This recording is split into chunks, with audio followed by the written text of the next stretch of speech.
next interview, I went to Aüden, California to visit an old friend, Aüden Hïnton. And while it was very hard to get some good answers out of him, my influences? Yeah. Me? I got a little bit of info on how he works. Man, did I butcher that?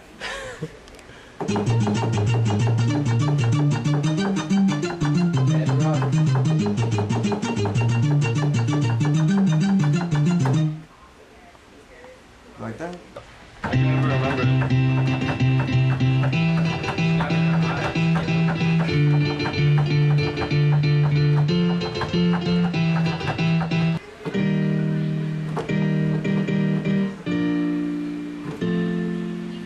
I went to school with Aüden a few years ago, and we had a band that wasn't so successful.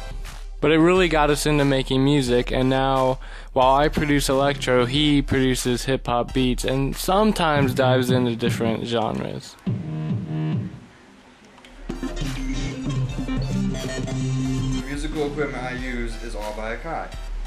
I use the Aghily MPD32 for sampling, drum machine, etc., whatever you will.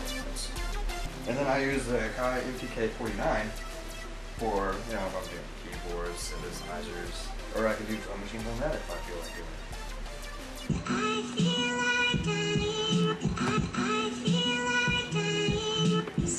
it. The MPD32 was probably $340, and then the MPK49 was probably $600 without tax.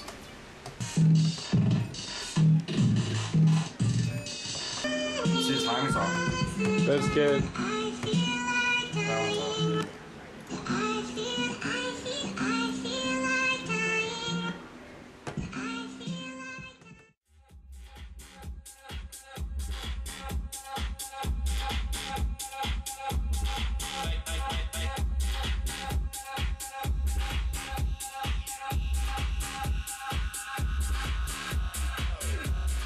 For my final interview, I went and saw my friend Moises, otherwise known as DJ Vor. I first saw him DJ at a house show where the Chemical Kids played with him. What I noticed was he had the total ability to get a crowd dancing to a genre they never listened to.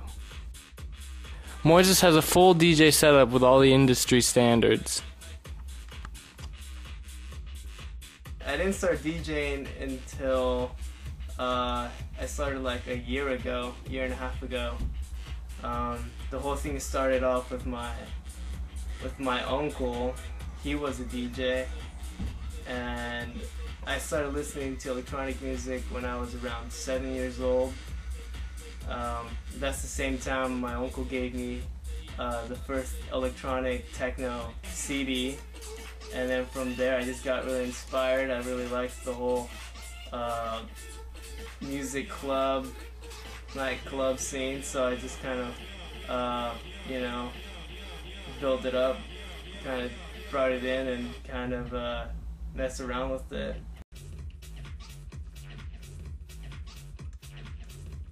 Just when I thought my interview was over and I had turned my camera off, me and Moises started talking about the music industry as a whole. And it really showed my whole view on the subject and the whole point of this documentary. So I quietly turned the camera on and got at least the audio of it. And it was really a great point. Well, there's definitely criticism. Mm-hmm. I would say that mostly everyone who thinks about techno automatically thinks boom, boom, boom, Mm-hmm. same thing over Same and over thing. again. And clearly it's not. I mean, Yeah. it is to a certain point, because every music is the same if you listen to it.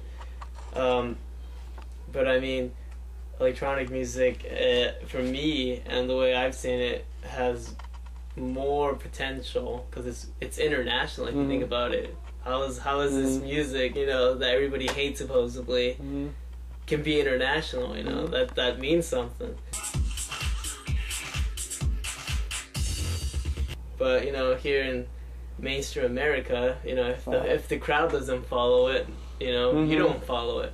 But I think that's a bunch of bullshit, because you know, you gotta stand up for what you think is right and what you think is, you know, in your opinion, great. And if, you know, people should respect what you fucking think is, you know, in your opinion, good and bad, you know? What you like, yeah. Yeah, so sure. if you don't like it, then why should, you know, if somebody else likes something, why should you like it just because they like it? That's a bunch of bullshit. You should like something because you like it.